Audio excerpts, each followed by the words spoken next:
This is the Balanced Growth Show with Dr. Travis Perry, helping successful business professionals like you achieve balance in their lives. Welcome to another episode of the Balanced Growth Show. I'm your host, Dr. Travis Perry. Today, we have with us Jason Wojo. Jason is the CEO of Lifeonaire, a company whose mission is to help people create a vision for their ideal life and then a business they love that supports that life.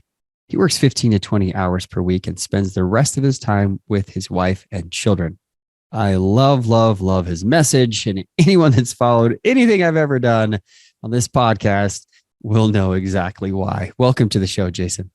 Man, thanks for having me. We are totally brothers from another mother. I love it. It just it's so fun to see others out there spreading a balanced message, using some of the same language. It's like, wow, this really resonates. So full disclosure, I was on Jason's podcast just a little bit ago, doing some recording that way, and having him on mine because, we need to spread this message to others in our spheres. So thank you for being here, my friend. Yeah, looking forward to it, man. I love finding like-minded people because I don't think there's enough people that understand and appreciate the way that we conduct business and the way we structure things. And I think it's horrible. I think it's a horrible travesty. Yes. Amen. Well, let's talk about how you got to this spot. Well, you created Lifeonaire. I know you have a business partner, but let's talk a little bit about what your path was and how you got to this point.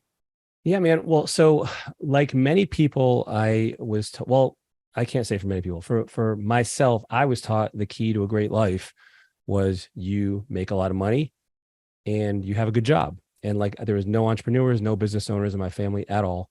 And so I reverse engineered, okay, well, if I want to make a lot of money, I want a great job, what do I do? Well, I have to get a great education. And so I spent literally 15 years in school. I got 2 bachelors, a master's, and then a PhD in a completely different field as well. All of which, it took me a long time to be able to say that in public without breaking down hysterically crying. So thank you for everyone's sympathy. And so here's the irony with all that though. I get that very first job, and within a month, very first month after 15 years of school, I realized this is not for me. And it wasn't the job itself. It was simply the idea of somebody else controlling that much of my life in terms of my schedule, how much I'm going to make, who I'm going to work with, what I'm going to work on, all of it. Right. And I'm not like some inner rebel. Like I don't have a problem with authority. I'm not a punk. I'm not like a lawbreaker, but somebody else controlling that much of, my day in my life was just very, very disturbing. And so I looked into real estate investing.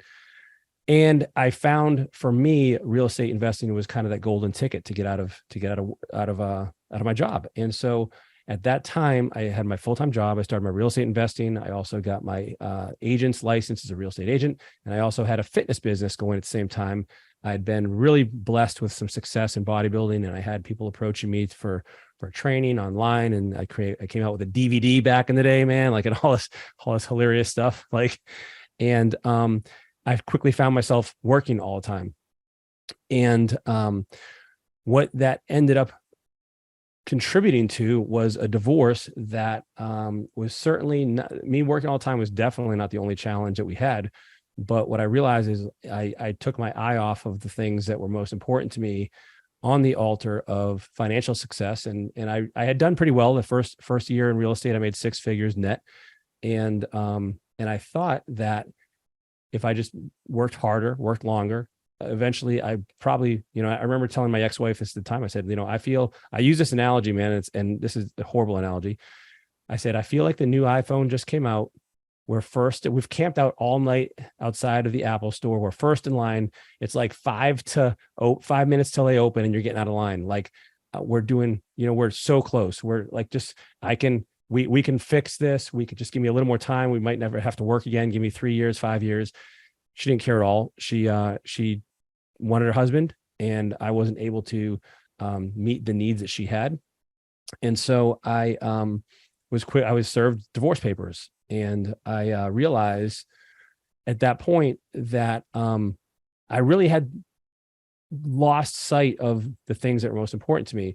Now, what ironically ended up happening, and there's a huge crash and burn period there where we were living in a 3-story brick home in a gated community. I had to sell it because I couldn't afford to stay in it on my own. And I had to move into one of my rehabs. And a rehab, for those of you who aren't real estate investors, is like, if you ever watch Flip This House, you tear apart the house and you fix it up. Well, I was living in it during that period. I'm on an air mattress on a concrete floor because I couldn't afford to stay anywhere. All of those business. And by the way, that divorce was the hardest thing I ever had been through in my life to that point.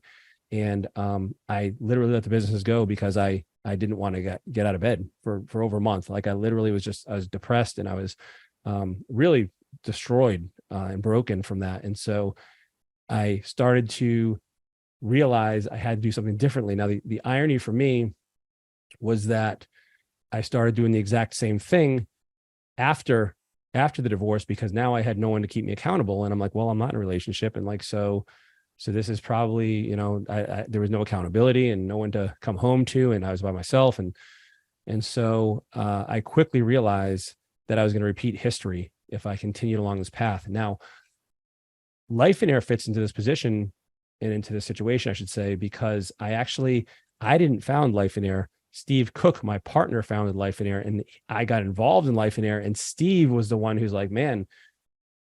And by the way, if you're hearing Lifeonaire, the term for the first time, to think of a millionaire, a millionaire has a lot of money. A Lifeonaire has a lot of life. Now, you may or may not have a lot of money along with that life. My hope is that you do, but if you don't, you're not going to be, denied the life that you want simply because you don't have the numbers that you desire. And so it's a life first approach to business that Steve introduced me to. And he really mentored me and coached me through this and through the business growth until I got to a point. And by the way, at this time, I'm in real estate investing. I still got the health and fitness stuff. I'm a broker. And I'm dabbling in a couple other businesses.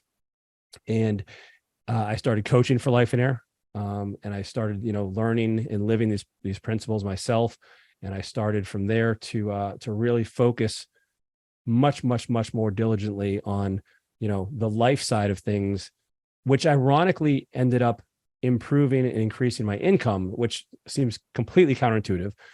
And I got to the point where late 2016, 2017, Steve asked me to come alongside him and run the company. And so together now we were partners. And so it's been a while. And now I get to kind of travel around the country and share this message. I'll go speak. Our marketing targets, the people we speak to the most, are predominantly real estate investors, but frankly, anybody who works more than they want to or isn't seeing the results they're looking for in their business is a candidate for this message, because it doesn't matter what industry or niche you're in. Like it's something that I think all business owners struggle with. And keeping that clear line between life and family, and how do you balance, the worries, the stresses, the demands of business with your life in a way that they don't disturb each other and that they actually can complement each other. And so that's something that's really, really important. And so that's what I'm super passionate about sharing, man, is like, how do you create a business that complements your life rather than competes with it? How do you create, a business that, supports your life and doesn't sacrifice it, those kinds of things. And so that's like, we're talking 14, 15 years of history in about 2 minutes there. So yeah, of course, I get it. Yeah. It's the condensed version. And, sometimes it's the best way because you can really focus on what matters most. What I heard from you is a guy who, felt defeated and down and out, and that was it. Who realized he was going to be on the same track again, and then made some major life change. And for that, I take my hat off. Those have read my story, Achieving Balance, know my story, and it's not that different. And I've found that, those of us who make major life change, we know it's not linear. We know it's not as clean as maybe we describe it in 2 minutes. It's all over the place. Yeah. But I appreciate you explaining that, because a lot of people need to hear what you just said. It's sad to me when we're working with clients who said, yeah, I'm working on my third marriage because they never figured it out. Like it's the continuum, and they know it's because of their lifestyle. It's their workaholism. And it's I'm glad to see that You are, we were. The fact that you're now trying to help other people tells me everything I need to know about you, brother. And Travis, to that point, I didn't do this. I should tell you that I'm now happily married for 6 years at this point. We have 2 beautiful girls, and so life is very, very, very different for me. So love that. Yeah. I mean, in your bio, we know that you're not living to work. You're working to live. And that is the paradigm shift. And I love that about the name Lifeonaire. If you don't have the book, I recommend it. Get on Amazon and pick that up. But that's the paradigm shift we're trying to help people with balance. It's not putting the work first. In fact, I've never met a married man or woman with children who can tell me honestly that career is number one priority in their life. Never. But we act like it, and we put it there, like what you said, like that's the key. I have 11 years post, high school of education. Like you and I we're on that same page. Like we just feel like we need to be overly educated to do what we do. I mean, I'm glad for it. And that we all have different paths in life, but the idea there is that, somehow we're going to be wealthy through this job and it's going to provide. I think that was a 1950s, 40s ideal that our society has moved on from. I mean, we have 37% of the working, class in America who are gig workers. They're not even necessarily business owners. They're gig workers. Like they've figured out that, hey, I can do this thing on my own terms. And I can work for who I want to, and, be a real estate investor, be a business owner. In addition to that is incredible. So talking about your business and Steve Cook, obviously we're going to rely on some of the things you've learned from working with the company, what you've helped the company to do. But let's talk about now that you've flipped the script around, why is it important that when you're growing this business, that you still have this incredible balance, 20 hours max a week? I'm at 25, so we're right there. But why is that so important to you now? Well, let me unpack a couple things you said there. And so for the business owner to know, and I think there's a couple questions that are actually like nested within what you mentioned there that I think we got to really, really touch on before we talk about growth. Because if you'll look at why people work so much, I think we have two predominant reasons. One is they don't know how to work less. Like they don't know how to set up systems and automation and all these things. And so they are used to wearing all the hats and pulling all the levers, and that's okay. And they just don't know a better way. That's the knowledge side of things. And then we also have the identity side of things, where I believe a lot of people find their identity in their work. Like they feel successful, they're acknowledged, they feel like they can win, they get pats on the back. And so they become addicted to the grind of sorts, where they have a hard time separating that. And some of this is really easy to understand because, having a good work ethic isn't a bad thing, but when taken to an extreme, you are compromising what really I think was a gift, and it becomes a curse.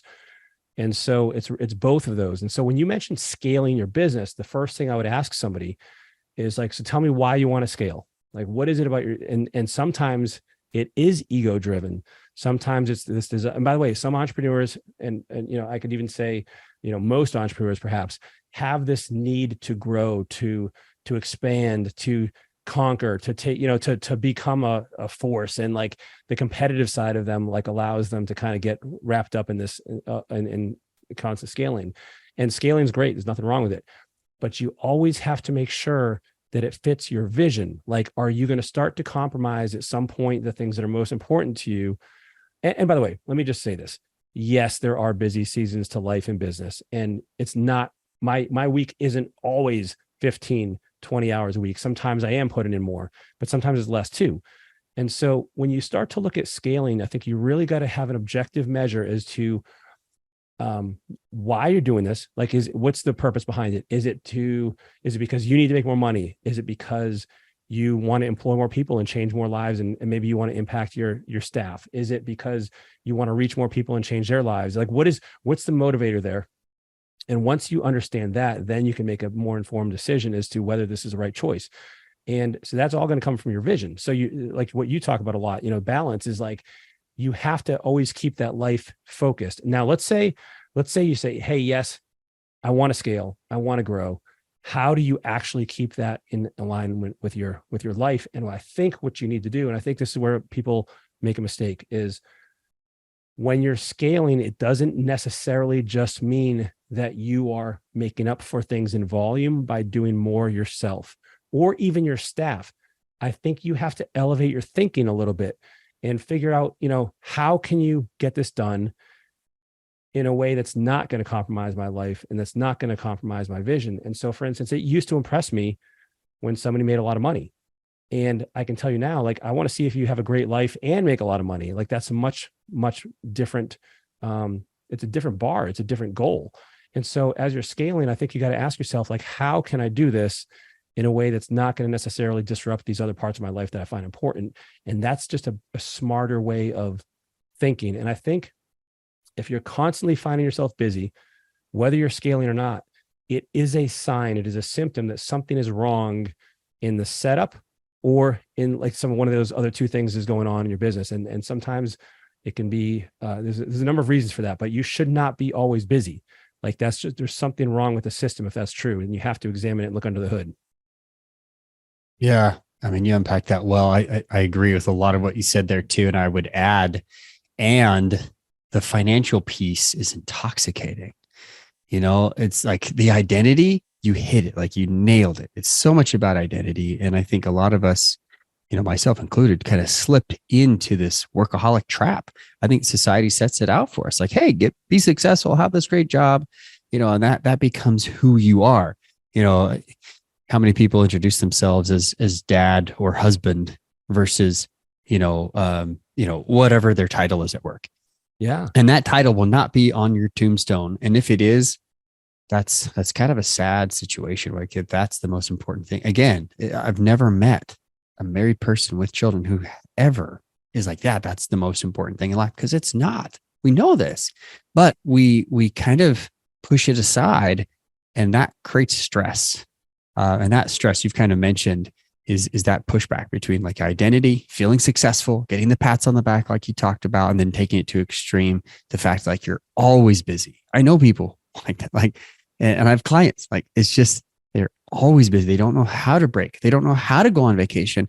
And if they did, they would feel horrible, and they'd be working all the way through it. And they justify, well, I can work from anywhere. We're like, yeah, and anyone can now. Like, that's not, that's nothing special. We all can do that. But are you being present with your family, with your children, with, loved ones, for your own health and sanity?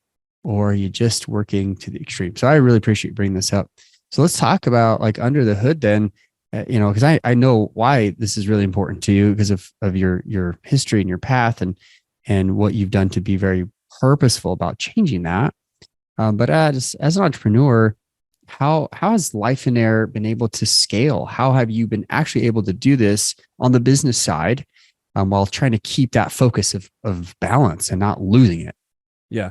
There's been, I think, if I had to look at like the three big things that have contributed most to us scaling, one has been really making, and this is a concept that I did not develop, is by Russell Brunson. He calls it the Dream 100, which is basically go to the people who have already amassed your buyers, your customers, your prospects, and reach that person. So for instance, before we started recording, I was telling you, Travis, that we go speak at RIAs. They're called Real Estate Investor Associations, and they have 100 people in the room. And so instead of me reaching out to those 100 people individually, I go speak to all of them, and I get access to all of them at once. And so that's from the perspective of an external part of the company that now we have access to. And so you got to look where are your buyers, where are your prospects already, so that you don't have to, corral them on your own. Like, you go to where they already are. And internally, there's been two things. One has been the use of automation. When I came to Lifeonaire, we had Infusionsoft. It was called Infusionsoft back then. It wasn't Keep yet, but we were literally sending out broadcasts and that's it. We weren't using it for anything else. And so I kind of took it under under my wing and really developed all of the automation that we have now. So that's one great thing. I love automation. We can talk about that. And then secondly, it's really been learning and accepting my role as a leader. Like this has been hard for me because I'm very results driven. And so what that meant for me is like, I always be like, I used to be that guy who said, I can do it quicker myself. I'm better. Nobody can do it like me, and by the way, first of all, was I completely wrong? There's people way better than me, but I realized like, I was the bottleneck. I was the problem. And so as soon as I started to learn how to lead people and to delegate correctly and efficiently and effectively, like now the business started really taking off because now I had, and that's all, by the way, we can talk about that as well. But one of the huge mistakes that I made was thinking that just because I'm good at something, that I'm good at hiring, screening, training, onboarding, like none of that was true. Like none of that was true.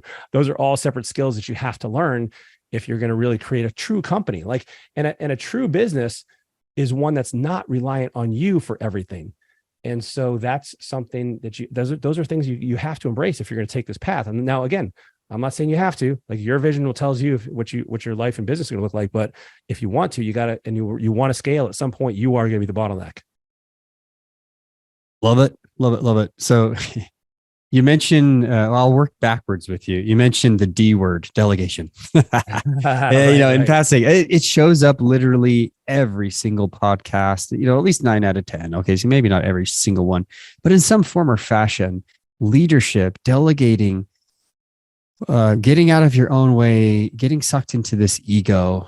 What has been maybe one thing that has helped you to get past that? Because I think everyone struggles with this at some time, in their career. How do you get past being able to delegate the right way? Yeah. So there's a couple things in there. I'll just give you a couple of the biggest tips that I've gotten. So I've made many mistakes here and we can unpack any of them, but like one of the things that helped me actually delegate. Now let's assume that I've hired the right person, because that's a different skill set, but like you hire the right person. What I found that got me over it was starting off with low level, easy, simple, low risk activities. And so in a very practical way, these are things that, if they screw up, it's not going to be the end of the world. And it gives me the confidence and it builds my trust in their capabilities that they can get things done. And as they get that done, now I'll be like, okay, let's give you a little bit more and see how it goes, and a little bit more and see how it goes. And I'm kind of letting out the rope gradually. That's a Dave Ramsey analogy of how you delegate. Like, it's not like you just turn over the keys to the castle at once. You start off with this little stuff and see how it goes. Now, you also have to equip them properly too. Like, so they have to actually know what winning looks like, what your expectations are, deadlines, things like that. But like, once you've defined those clearly, which was another thing I did not do, by the way, like I have made every single mistake there is, you build your trust, and then you start being like, wow, they did that really well. What else can I give them? And then you start to kind of build this trust in people, because I think so many of us have these limiting beliefs around hiring and working with people. Like, nobody wants to work. People aren't honest. I'm going to train my competition. They're just going to leave. I can do a quicker, all these things. Right. But there's probably some truth in all of them. But at the end of the day, those beliefs hurt us more than help us. And so that's how I practically got over that. Love it. Yeah. The whole idea of, I see like my PhD is joint. It's in family relations and human development. And when you take a developmental approach, with your children, I mean, we're dads, like we can relate to this. I actually look at work a lot like a family. Like, we've got the leadership, and they're supposed to help the children to kind of grow into, whatever that is. I mean, if you go way, way back, like businesses, we're all family businesses. They were all family businesses. It wasn't until the industrial age that we started to move to big cities. And, we can unpack that from there. And history has a way of giving us some, lessons from that. But I've looked at that as like, okay, if I really care about my children, I want to coach them. I want to help them. And I don't say, hey, here's the dishes. Let's give you the knives at age 5. Like, hey, let's stuff these in here. Oh, like teach them how to do it little by little. And maybe you start with just unpacking the top, drawer of dishes and where the big things aren't. Like you do one thing at a time so that you're exactly right. You build their confidence, but then you have confidence in them. You start giving them more and more and more. And before they know it, they've taken over your job. Yeah, man. And it's cool, right? It. Yeah. Yeah. Well, and I remember Clayton Mask, I was sitting down with Clay. He's a CEO of Keep. And we were having a discussion. He's like, what I realized with leadership, because, that's a, over $100 million a year plus company. And he's like, what you have to keep doing, because I was asking him about growth. And he's like, what you have to keep doing as a leader is you have to keep breaking pieces off of yourself and constantly elevating and giving those pieces to other people and letting them run with it. And you just constantly evolve and elevate yourself so that you're always working on your highest and best use and giving those other things to other people to help you, to support you, to work together towards this common goal. And I was like, oh man, like I'm going to use that. Thanks. I love it. That's so good. I literally, in my two things, I'm going to go back to the other two things that you said. And that first one was Keep. I'm a Keep user. It is my CRM. And I was an Infusionsoft original user, and we talked about this. I was originally using it for automation, just to automate emails and stuff, just follow up. And we're using it for broadcast, but now we use it for text. We use it for phone. We use it for processing payments. We use it for literally everything, sales pipelines. It all has it built in. And at one point I was even a Keep partner. I'm no longer, so I'm not getting paid to say this. I just love it. And the reason why is because when I talk about my book, Achieving Balance, like you either, delete, delegate, automate, or minimize, right? And I know you have an acronym that you use as well, but the automation part, like I've been using automation for years. This is nothing new. And a lot of these softwares have been out there for years. Obviously, Chat GPT is getting the big old, PR right now, but other processes have been in place to help us get more done that we don't have to do on our own. And it makes it easier to delegate when you have processes in place that are clear, that your team can follow. So not only that, but I literally have, and this is no joke, if you're watching this on the YouTube channel, I have Russell Brunson's book right in front of me. We're talking about the Dream 100. I use his stuff a lot when it comes to marketing and reaching out and building your influence. And he's a great one. So I like that. Dream 100, automation, delegation. We speak the same language, and I love what you're all about here. So let's talk about maybe some of the struggles. What if, you still struggle? What is your Achilles heel when it comes to, because I know what mine is, but curious, what is yours when you're trying to scale, but not lose your balance? And you're trying to teach this to other people too. Like I know where you're at with this, but what is your biggest struggle? So is mine personally or the business? Yeah, yours. So mine is probably still getting pulled into too many things, for sure. And I think this is something that I enjoy diversity. I enjoy doing different things. I enjoy new challenges. And this is outside of the scope of the conversation, but Tony Robbins has something called the 6 human needs. And one of mine is growth and one is connection. And so with a growth mindset, that means I always love learning new things. I always love expanding. And that can challenge me sometimes when I'm in the business, because there may be a skill that, quite frankly, I have no business doing it. And I really shouldn't be spending the time learning it. But there's part of me that loves the new challenge to learn something new. And so I've learned to separate those and try to keep those as separate as possible, and instead learn a new aspect about something that I should be focusing on and expand in an area that is the best use of my time. So that way I can still get the maximum ROI for my time invested. And it's a high leverage activity. And so that's, for me, the biggest thing is just keeping focus. And you can call them squirrels, you can call them shiny objects, but I think that is probably something that a lot of people struggle with. And you really just got to put your head down and focus and find a way to meet those needs for variety, for instance, or for growth in a way that is aligned with what you want and not pull you off that target and not get you distracted from your vision. And so that's definitely mine, man. Yeah. I mean, being present is mine. And I know we talk about this a lot, but I have to set really clear boundaries. I come home, I take my watch off, I put my phone in a location by the door, And if I don't, I am the squirrel, Right. So I feel you. And I know a lot of others who are listening, like, it's good to hear, like, even guys like us who this is what we teach. We're not perfect at this. We still have our Achilles heels. And I think that honestly keeps us humble, but it keeps us working at it. Right. That's kind of how I feel. I'm putting words in your mouth, but that's the way I feel. Like, yeah, I know that this is still my struggle. So I need to be more even hyper vigilant about it. What do you think other, you work with a lot of these business owners, especially in the real estate area, investing area. What are other issues that entrepreneurs, business owners have for, trying to have balanced growth? Like, they're just not able to have the balance while they're growing. What is it for them that you've seen, oftentimes? The biggest thing I see for sure is not having a clear vision. And so, for instance, like let's say I'm coaching somebody who's a wholesaler or a rehabber, or they're whatever. Maybe they're building new houses. Doesn't matter. And they haven't taken the time to put their vision together, so they don't know that they actually only need to make $100,000 a year to meet all of their needs to live their dream life. They could literally do it on $100,000 a year, and so they're saying yes, yes, yes, yes, yes to everything, because they don't have a firm grasp on what their actual needs are, or they don't really know how much time they want to work, and so they're just saying yes to everything. And it's kind of like just throwing a dart in the dark, and so they find themselves working all the time because they don't have the vision.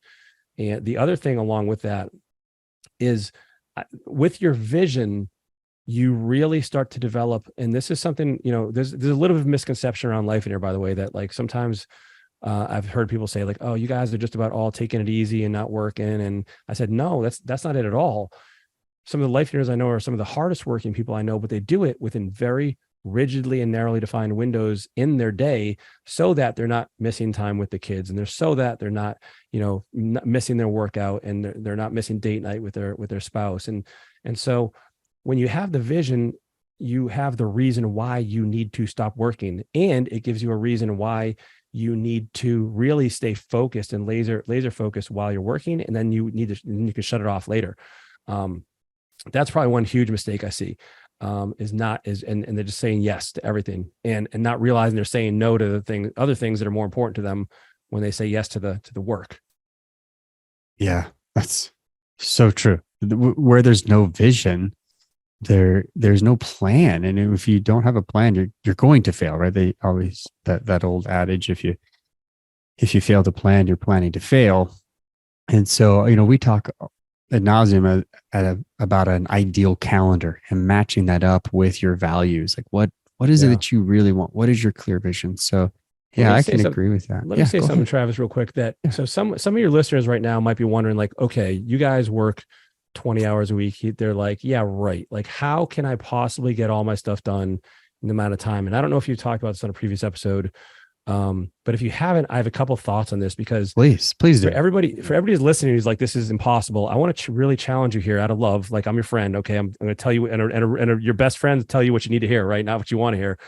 So the first thing you got to realize is, if you ever heard of the 80-20 rule, for instance, it says like 80% of your results come from 20% of your efforts. Now, we can equate efforts with time here. And if you look at a 40-hour work week and you apply the 80-20 rule, this is essentially saying that 80% of your results are coming from 8 hours of work per week. Think about that, everyone. Like 80% of your results are coming from 8 hours of work per week.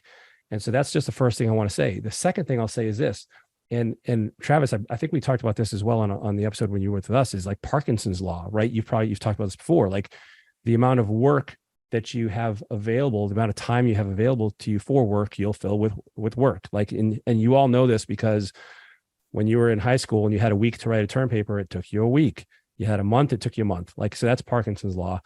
And then two more, by the way, man, I feel like a prosecuting attorney right here, because I'm like presenting like evidence to the jury. You just keep preaching. I got two more.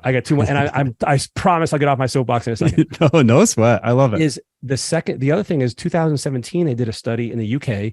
They looked at 1,989 office workers, and they tracked how much actual work out of an 8-hour workday they did. And it came out to 2 hours and 53 minutes. So if you round that to 3 hours a day, that's 15 hours a week. That literally, like in full in full alignment produced all of the results of that 40-hour work week, not just 80%, but all of them, all of the results was 15 hours a week. And the last thing I'll say this is like, let's say you're going on a vacation and you're on a flight first thing Saturday morning, you get done more that Friday than the previous Monday through Thursday. But, and if it's because you have a why. And so when you have a why, when you have a vision, when you have a reason to get these things done, you get them done. And so that's what, Travis and I are preaching to you here a little bit, but like, this is why we're so passionate about it, because we believe you can have a great business and a great life. And I think people like falsely accept the lie that you have to choose one or the other. And I don't think that's true. And I'm so glad that you said those things, because I feel like I'm preaching all the time about it. And I do feel like people say, well, man, you're just lazy. Anybody that knows me knows I am not lazy. Like right. I am a hardworking, I just put all of my effort into the most productive things, and then I'm done and I'm out. And, and I have a time management tool about how you create an ideal calendar, but it's all built in the May time method, which is find out where you should be spending your 80-20. Like I call it the sweet spot. And we talked about on your podcast a little bit that your most important activities, do those first and make a plan for it. Because otherwise we do get pulled and we get squirreled. And people we delegated stuff to now delegate back to us because they have figured out we don't have systems in place to deal with all that. It falls apart. And I think what people are saying is they really wish they could figure that system out. And that's what we have those systems. You have that system in place. I have that system in place. And we teach that to other people. It is possible. 100%. And I appreciate you bringing up Parkinson's law. When I was on your podcast, full disclosure, I was like, I was searching for that word and I was hoping somebody would jump in on it. And I forgot which one it was. And I don't want to say, I was like, oh, is it Murphy's law? No, it's Parkinson's law. You're exactly right. Like when we set an intention, we were like, hey, I want this project done in 3 months. That's exactly what happens. We work on it like that last month really hard. And the first month we're just like, yeah, I wonder if I'll get to it, and that's what we did in college. That's right. That's why it took us 11 and 15 years to get out, Well, dude, and you mentioned college. Here's one of the things like, and we're both super educated, like academically, right? Yeah. But nobody teaches you to work with people. We're taught that we need all the answers. We're taught that we can't collaborate. We have to be the one to get, and that same mentality transcends business. And that's why you have people thinking they have to do it themselves. They have to do it all. Yeah. It's a cultural pandemic. I would honestly say this is a problem at a cultural level that we can agree. So I appreciate these thoughts, and it's so good to hear someone else say them even more eloquently than I do a lot of the time, just trying to hammer this home. But thank you for your thoughts on this. If you could give some last parting advice to entrepreneurs to really have balanced growth, what would you say? What would you tell them? The biggest thing I would say for them is to really figure, first of all, you have to accept that this is possible. Maybe you don't know how to do it yet. That's okay. No, Travis and I didn't know how to do it either. Like we learned it, but now you don't have to relearn it. You can learn it from people who are doing it already. So you have to believe it's possible, number one, and because otherwise you're just not going to try. You won't have hope. So that's the biggest thing. And then secondly, I believe you have to, the smartest way to learn this stuff is to simply model what others are doing. So find the people that are doing the things you want to do. And you have to be discerning, and you have to be careful who you learn from. And make sure you know what their life looks like behind closed doors, because there's a lot of people out there who are on their fake book news feed living the dream life. But if you knew what things really look like, you wouldn't be so impressed and eager to follow them. And so those are my two most practical pieces of advice right there to get people started. I call it fake book myself. My kids always give me a hard time. Like, it's not fake book. It is fake book. Like I don't like to be on it. It drives me insane. But yeah, I mean, that's super, super helpful. And I appreciate you being here, being someone who has a voice in a different industry that can really speak to this. I know I have a lot of financial advisors, some real estate that follow me here as well, and they get it. They know these principles, and they may have picked them up from different places. They tend to have tips, tricks, and sort of some hacks here and there.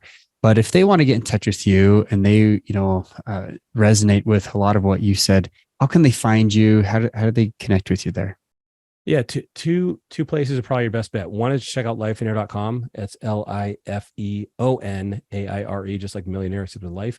And the second one is we have a Facebook closed group for people that it's just you don't have to be a member of Lifeonaire. It's just a closed, supportive community of people that want to help people succeed and enjoy seeing others succeed and rooting for you. And you can ask questions and be part of like this journey towards living the life and having the business that you want. You can just find us. If you just type in Lifeonaire on Facebook, you'll find it. Sweet. Love it.